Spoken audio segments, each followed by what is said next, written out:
Reverend Susanna-Arvizu, the pastor of Iglesia Buen Pastor, will share her personal story and challenge. Thank you, Susanna.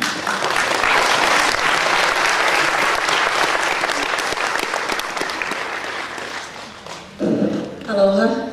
Buenas tardes. Good evening, everybody in here. Thank you. My name is Susanna-Arvizu, pastor of the Buen Pastor Church, Hispanic Church at west side of Maui. And I want to share a story that happened to me as a reverend, as a pastor, and I'm sure as other people, but unfortunately these other people, they don't have the way to say it loud and clear like I have the chance to say it today for them, all of them. In 2008, I was convicted for something that I did not commit. It was a crime that they put on my record that I had to go and find a way about something that being in a way of an officer. And even I had to go to the justice. I had to go and look for help and see what was the best thing for me to do in this situation where I was blamed for something that I never committed. Getting or trying to help a kid who was a teenager, underage. He was arrested that day, and I had a phone call where I had to go and see what possibly we could do to get him out of prison. So my good heart, or as many other people trying to help someone that wasn't undocumented. And so I went, and for some reason, this officer assumed that I was an agent from a certain institute, which I wasn't. And I wasn't asked any ID or identification, and which my personal, I asked the officer, would you like to see my ID, very respectful way, and he agreed with that. I dropped the kid to his car where he was arrested that morning. I got home. When I got home, I was told from my daughter that the police wanted to see me. So I went back to the police station and see what was the problem with that.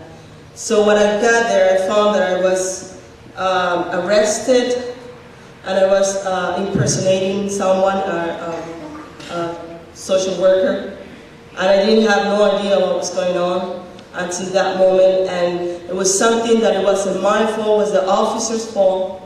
And the way that I saw that at the end of the day, on that particular day, when I was interrogated for a few hours, I was fingerprint, I was pictures, just like an arrest. And when I got out of there, sergeant that was interrogating me, he was convinced it was the officer mistake, so he walked me out to the door with where my husband was waiting for me, and he was telling me maybe in a way that he thought it was the best way to say it, like we had to be careful when we do shoddy work, because sometimes they go the ways, they twist the ways we work. So I said, okay, so I took it as just, like something that he wanted to share. But he knew after the interrogation and the officer was there, he knew it was his mistake. Okay, so I figured that was it. Everybody make mistakes, everybody's human. We accepted it, said no problem at all, I just passed that. And one morning when I was having breakfast with Reverend Tasha and one of the other reverends too, she encouraged me to say, why don't you just go look your records and see? Because I said, you know what, let's just forget about that. And she was just, why don't you just go look your records and see what is in your behalf, just to make sure that, this is okay. So we did it, that day we went to the police station here in Kahului, and I asked for my records, and I was shocked for what I saw on my records. I was impersonating, that I was kidnapping, that I was interrupting an officer's job, and I was speechless. I didn't know what to do. I was like, wow. Well, I had to I went for justice. Justice failed me. The reason this officer wanted to do all that, bringing immigration on me when I told several times I'm a U.S. citizen, sir.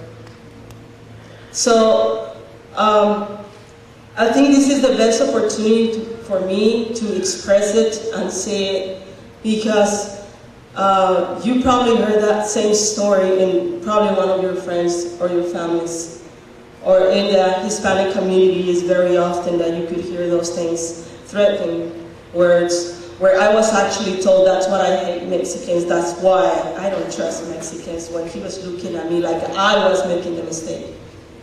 And I understood his position. He was an officer. He had to look clean. He had to look take care of his image, but not the way he wanted to step on people, like I was at that moment. So,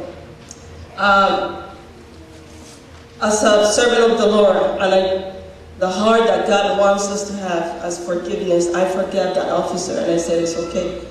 But I think it has more to do with the police. I think there is a chance for them to hear that there's many stories just like this, that no one wants to hear, no one wants to pay attention, and they're afraid to actually say them too. Because a lot of people, maybe they don't have that documentation, but that's not the right for treat people like criminals. That's right. And so I just wanted to share this, and I think this is going to be something that many people could identify themselves with this, and I just wanted to bring it out. And whoever wants to say, I mean, we're going to be helping, and we're going to be pushing until this whole thing and human stuff will have to stop, because it's not right. I think everyone here, just like Reverend Tasha said, we come here for the better dreams, better choices, and we should be treated equal. And if it was for my color, for my accent, what if it was a different reverend who was making that, trying to help that person? Was it going to be the same? That we're going to be entrusted? So I think we just to reflect that, and I want to put that on your heart so you can keep thinking and see that this is something that has to be stopped. And I thank you all for listening, and thank you. Bye.